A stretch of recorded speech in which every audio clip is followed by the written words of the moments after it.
Sebelum memulai acara ini, ada baiknya kami selaku pembawa acara memperkenalkan diri. Karena tak kenal maka tak sayang. Kalau sudah kenal, mari sayang-sayangan. Perkenalkan, rekan saya Mutia dan teman saya Putri. Kami dari dua pengacara, pengangguran banyak acara. Selanjutnya kami ucapkan selamat datang kepada anggota Solidaritas Perempuan Palembang yang kami tidak bisa sebutkan satu persatu, seluruh anggota kelompok muda Solidaritas Perempuan Palembang, dan para tamu undangan yang sudah berkenan hadir hari ini. Nanti selama 1 jam ke depan atau lebih, saya akan memandu jalannya bercerita kita pada sore hari ini, yang dimana sesuai dengan tema kita hari ini, yaitu beriwayat sambil bergesah. Oke, beriwayat sambil bergesah. Saya izin membuka contekan ya, karena tidak hafal siapa saja yang akan menjadi narasumber kita pada sore hari ini. Baik, teman. Oke.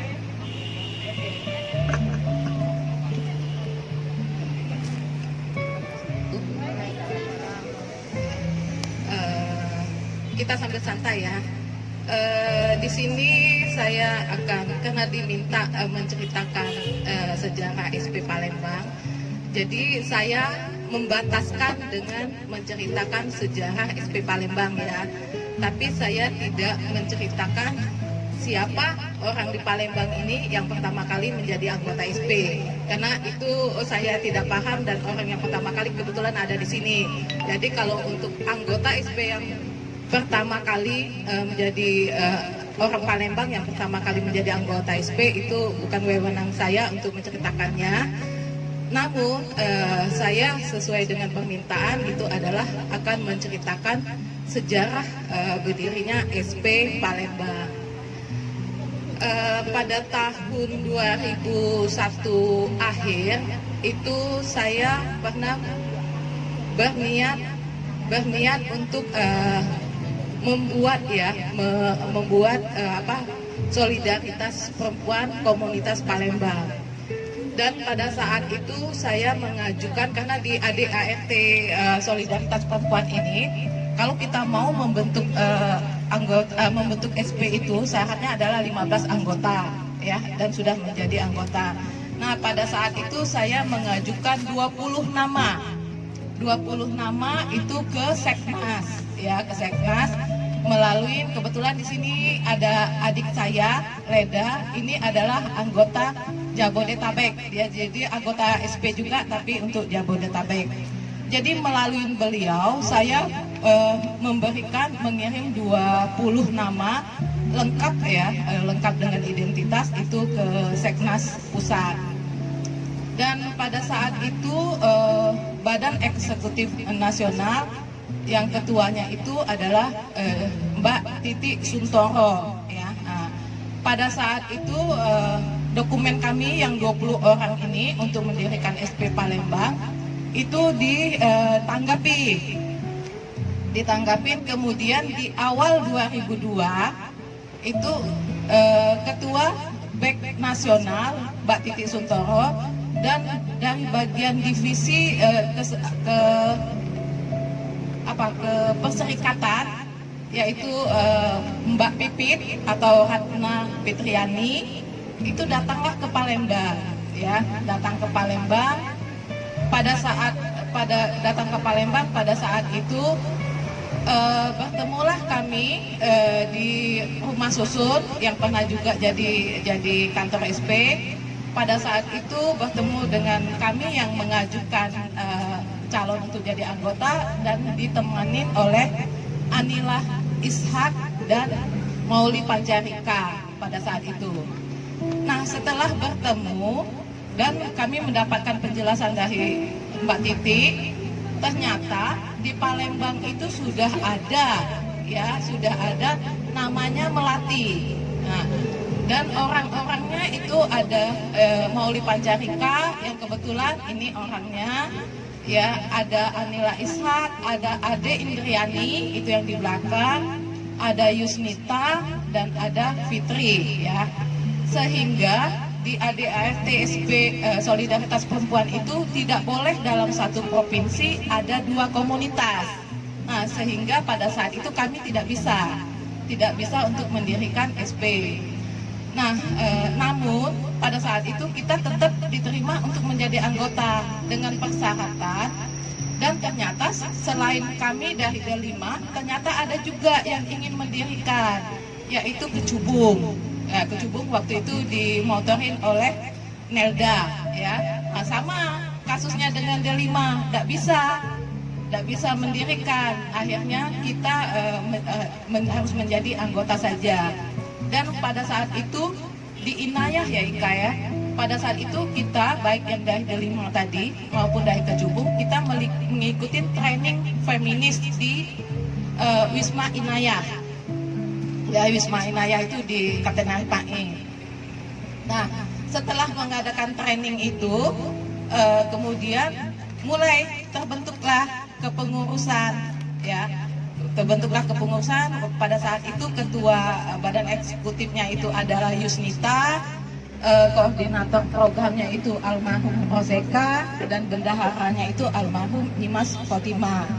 Dan saya beserta Anila Ishak dan Fahudin Z itu sebagai Dewan Pengawas DPK, ya, Dewan Pengawas Komunitas. Nah, kemudian ada dilema. Kenapa dilema? Ini ada 3 nama.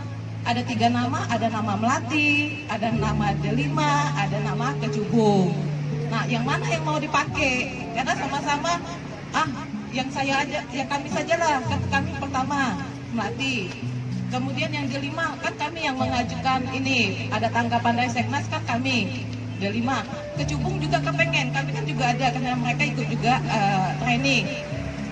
Nah, pada saat itu kebetulan ketua back itu Yusnita ngobrol lah sama kebetulan adik saya Reda, menceritakan nama apa yang bagus untuk di Palembang.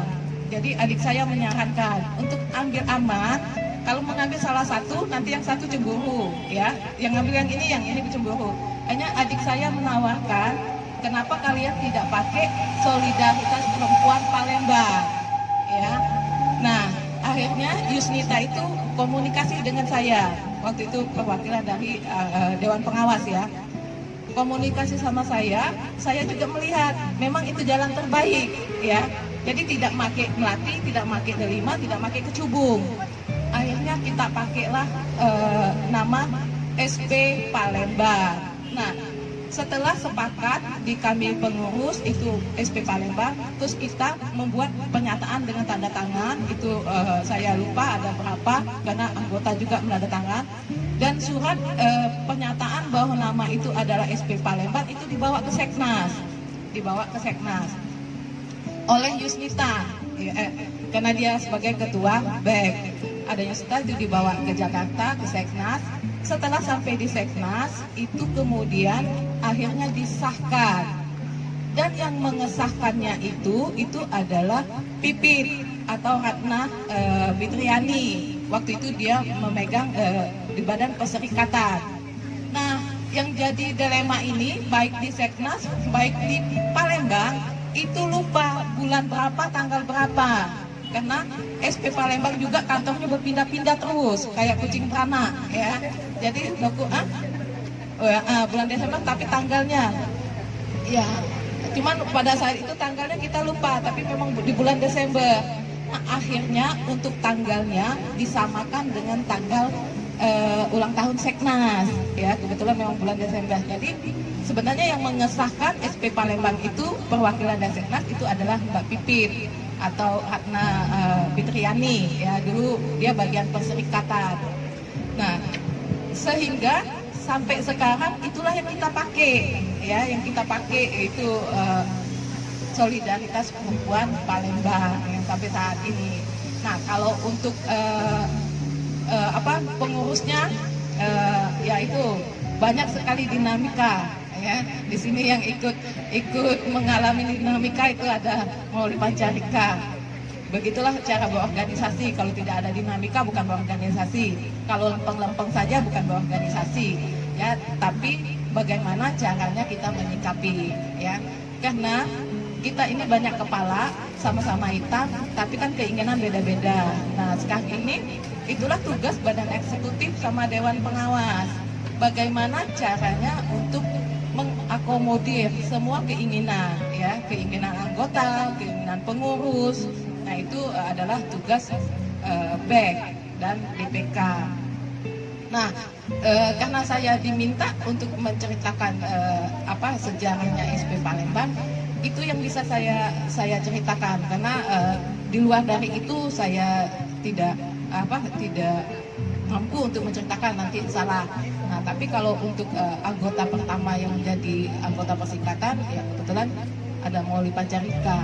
Nah, mungkin itu yang bisa saya ceritakan. Wah, kita udah dengar ya, udah dengar kayak mana jadi perjalanan SP, sejarah SP. Tapi sedikit ini Mbak, saya panggilnya Mbak Evi ya. Sedikit Mbak Evi, alasan kenapa sih SP ini harus ada di Palembang gitu? Mungkin bisa diceritakan secara singkat ya.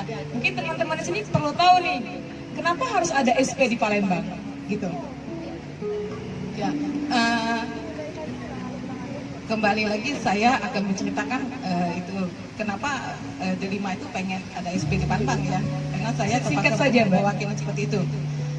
Karena kita melihat kita butuh untuk karena kita fokusnya ke perempuan.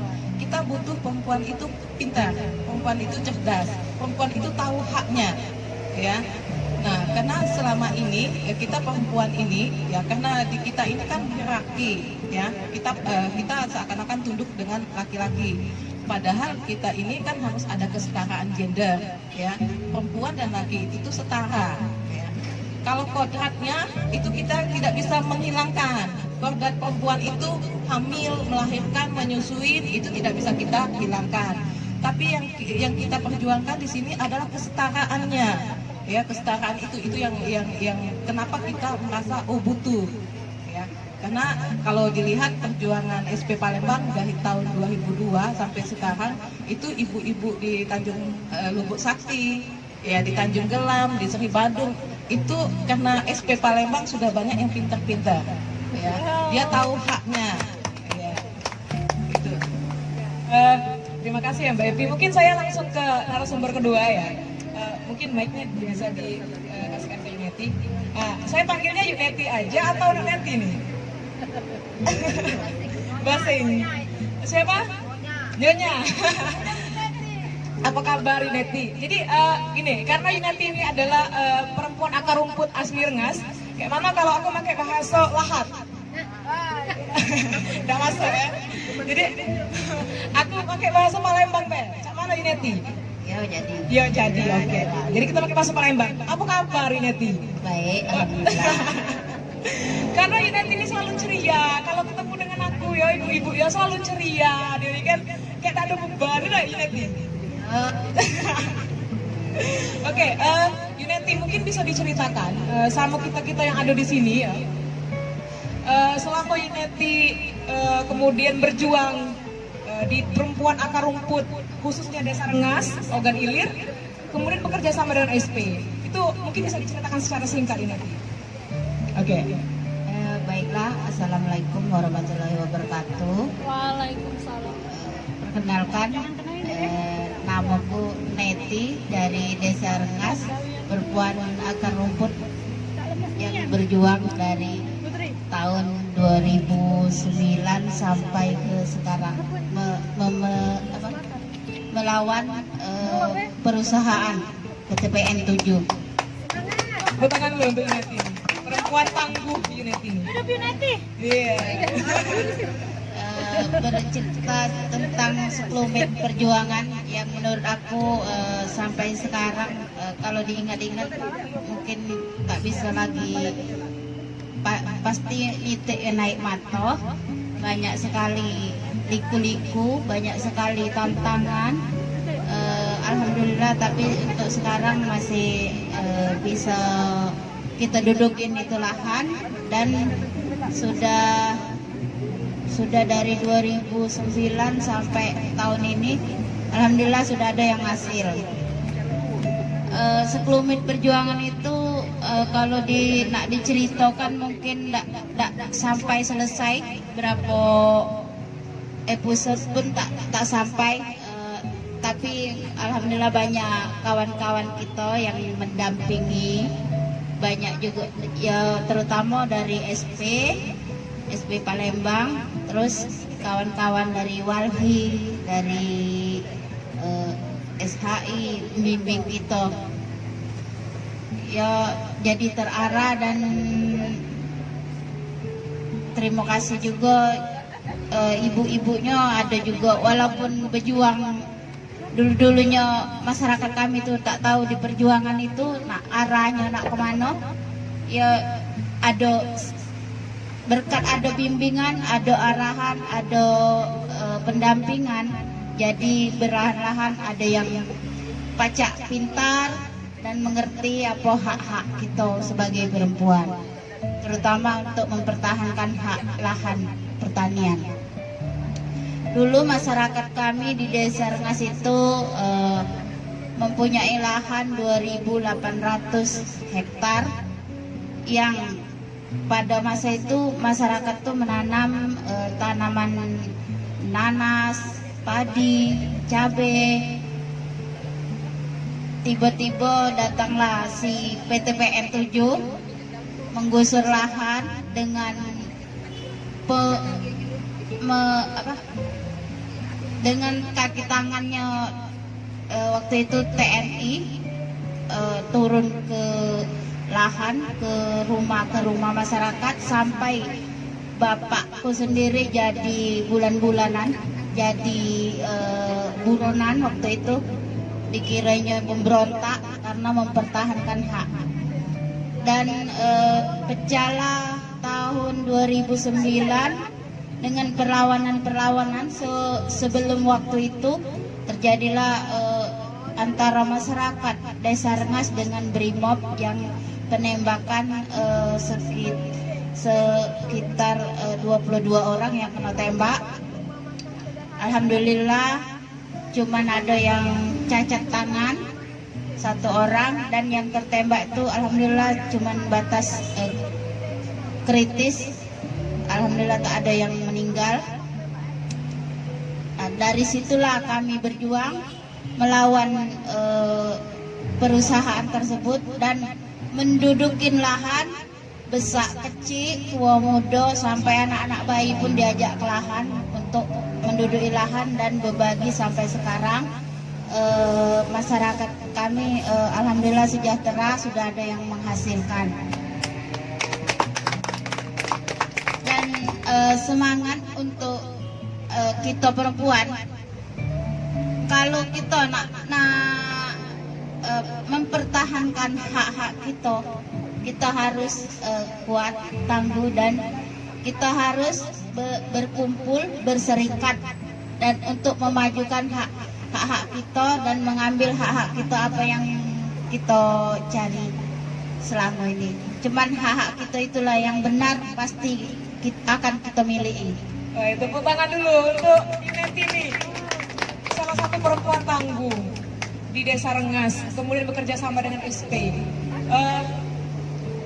Saya menangkap dari cerita Ineti ini kontribusi SP dan kerja keras perempuan akar rumput warga Desa Rengas itu pun jadi kunci utama adalah kesatuan. Ya, persatuan dan kesatuan. Ya. Lihatlah sebatang lidi. Kalau kita sebatang lidi, takkan mungkin kita bisa menyapu kotoran. Tapi kalau untuk kita bersama-sama, carilah sebanyak-banyaknya lidi itu. Keren, Masya Allah Ineti ini. Jadi ibu-ibu dan kawan-kawan sekalian, benar kata Ineti ya, kalau kita hanya satu batang lidi, mana mungkin kita bisa menyapu ya. Jadi intinya adalah apapun itu masalahnya, kalau kita bersatu itu pasti bisa diselesaikan. Begitu Ineti ya. Oke. Mungkin saya langsung ke Mbak Mida. Apa kabar Mbak Mida? Alhamdulillah baik. Mbak Mida ini perlu teman-teman ketahui, Mbak Mida ini adalah salah seorang perempuan akar rumput yang kemudian usianya masih dikategorikan muda Mbak ya. Ini perempuan-perempuan pejuang yang kemudian memiliki semangat pemuda yang sama-sama memperjuangkan hak-haknya yang berasal dari desa Sri Bandung. Saya ingin mendengar cerita sedikit Mbak Mida. Kalau kalau Yunanti tadi menceritakan bahwa perjuangan mereka melawan kemudian PTPN ya, melawan perusahaan. Kemudian saya ingin mendengar cerita dari Mbak Mida bagaimana kerjasama dengan SP ini sendiri. Ya, bagaimana perempuan akar rumput itu kemudian bekerja sama dengan SP ini. Apa sih kontribusi SP untuk perempuan-perempuan akar rumput? Itu gimana Mbak Mida? Terima kasih. Assalamualaikum warahmatullahi wabarakatuh. Perkenalkan, nama saya Mida. Saya akar rumput dari Desa Sri Bandung yang bekerja sama dengan Solidaritas Perempuan. Itu mulai dari tahun 2016 kalau saya tidak salah. Nah, awal-awal saya terlibat di SP itu berawal dari kelompok yang dibuat di Desa Sri Bandung. Itu nama kelompoknya Kelompok Pejuang Perempuan Sri Bandung. Nah, itu berawal dari terjadinya konflik di Ogan Ilir antara masyarakat Desa Sri Bandung dan perusahaan PTPN 7 sama dengan Desa Rengas. Itu tahun 2012 konfliknya. Nah, tapi terbentuknya itu SP 2012 itu sudah masuk ke Desa Sri Bandung, tapi belum ada kelompok. Nah, kelompok ini terbentuknya tahun 2014, baru terbentuklah kelompok. Nah, saya terlibat di kelompok ini tahun 2016, dan awalnya waktu itu ada banyak ibu-ibu yang, karena di kelompok itu tidak ada anak muda, rata-rata ibu-ibu semua. Tapi alhamdulillah dari kelompok itu saya wanita pertama ya, perempuan pertama yang anak muda yang masuk ke kelompok itu sampai sekarang. Insya Allah. Tepuk tangan dulu untuk Mbak Mida ini. Dan awal saya masuk ke kelompok itu, awalnya saya tidak mau karena saya beranggapan kan ini bermusuhan dengan perusahaan. Dan awalnya terbentuk ini juga ada konflik. Nah, jadi di mindset saya itu demo kayak gitu terus.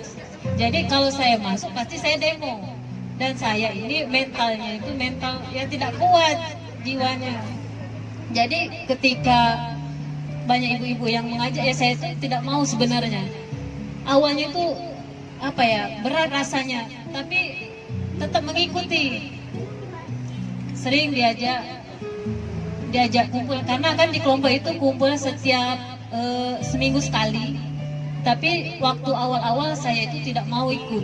Jadi setiap ada kegiatan, misalnya dari kelompok dari Sri Bandung ada kegiatan di Palembang, kegiatan SP, ada acara apa, ikut. Nah, berawal dari seperti itu, dan akhirnya ngerasa nyaman, dan akhirnya sampailah saat ini masih di SP. Allah. Salah satu anak muda yang kemudian berani di tengah kelompok-kelompok yang kemudian tidak ada anak mudanya. Sampai saat ini belum ada, karena begini, saya juga dulu awalnya kan saya kan berpikiran demo, sudahlah masuk SP juga demo, terus kan konflik ini kan sudah lama dari tahun 82. Jadi untuk apa ikut yang kelompok ini, kan ujung-ujungnya demo, dan sepertinya beranggapan tidak akan selesai konflik ini, karena konflik ini luar biasa dari tahun 82 sampai sekarang kan tidak pernah belum selesai, karena itu tadi ada banyak tantangan yang kami hadapi. Dan ya saya juga itu tadi, anak muda juga itu menjadi tantangan bagi saya, karena kan di sini bagaimana saya kan sendiri anak mudanya, bagaimana saya mau mengajak anak muda yang ada di Desa Sri Bandung untuk masuk kelompok ini, dan itu ya susah sampai sekarang. Alasan Mbak Mida? Karena ini Alasan kenapa Mbak Mida kemudian memutuskan untuk aku ikut nih, aku terjun langsung nih ke lapangan di antara pemuda-pemuda lain yang kemudian menolak gitu ya. Jadi gini, kalau kita melihat pejuang-pejuang hari ini kan dulu ya, mungkin hari ini banyak ya anak-anak muda, tapi dulu Mbak Mida berani untuk memutuskan saya ikut. apalah motivasi terbesar Mbak Mida untuk ikut? Karena satu, ketika saya sudah terlibat di solidaritas perempuan, saya merasa nyaman karena ada kekeluargaan, kesolidan. Karena di solidaritas perempuan itu tidak memandang ini siapa, ini siapa. Jadi walaupun anak muda yang sudah senior itu tetap satu, dan yang ibaratnya ya dari segi pendidikan, ini taman apa itu tidak jadi apa ya, iya tidak jadi masalah karena kita satu kesatuan di sini, dan itu menurut saya merasa nyaman di sini. Kemudian semenjak kenal dengan SP, saya banyak mendapatkan ilmu, motivasi, mental kan awalnya tidak berani, sekarang sudah berani. Itu berproses mengikuti setiap detik-detik perjuangan. Oke, saya sangat terinspirasi ya dengan cerita Mbak Mida yang kemudian kita melihat hari ini pejuang-pejuang yang kemudian ingin membangun diri, mengembangkan diri dengan bergabung dengan komunitas di antara. Saya sangat terinspirasi dengan kemudian cerita dari Mbak Mida. Hanya beliau satu-satunya anak muda yang berani mengambil resiko ini, sangat keren ya. Mungkin tepuk tangan sekali lagi untuk ketiga narasumber kita.